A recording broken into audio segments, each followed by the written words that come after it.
प्रारब्ध पहले रचा, पीछे रचा शरीर। तुलसी चिंता क्यों करे, भज ले श्री रघुबीर। एक साधु थे जो हमेशा ईश्वर के नाम का जाप किया करते थे।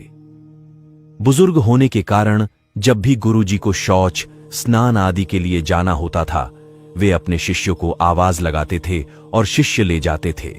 धीरे धीरे कुछ दिन बाद शिष्य 2-3 बार आवाज लगाने के बाद भी कभी आते, कभी और भी देर से आते। एक दिन रात को निवृत्त होने के लिए जैसे ही गुरुजी आवाज लगाते हैं, तुरंत एक बालक आता है और बड़े ही कोमल स्पर्श के साथ गुरुजी को निवृत्त करवाकर बिस्तर पर लेटा जाता है। अब ये रोज का नियम हो गया।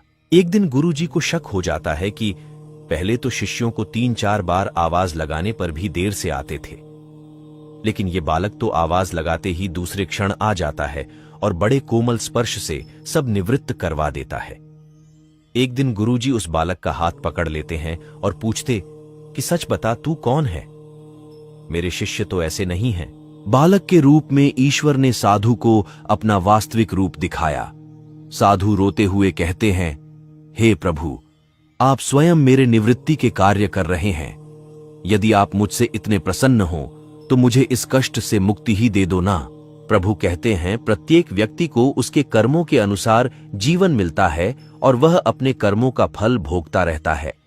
यही कर्म फल का सिद्धांत है।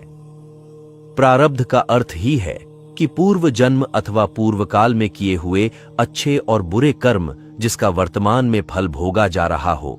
साधु कहते हैं कि क्या मेरे प्रारब्ध आपकी कृपा से भी बड़े हैं?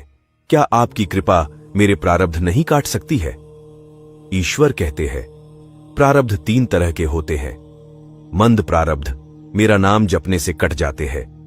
तीव्र प्रारब्ध किसी सच्चे संत का संग करके श्रद्धा और विश्वास से मेरा नाम जपने पर कट जाते हैं, किंतु तीव्रतम प्रारब्ध भुगतने ही पड़ते हैं। प्रभु कहते हैं कि मेरी कृपा सर्वोपरि है। ये अवश्य आपके प्रारब्ध काट सकती है, लेकिन फिर अगले जन्म में आपको ये प्रारब्ध भुगतने फिर से आना होगा। यही कर्म नियम है।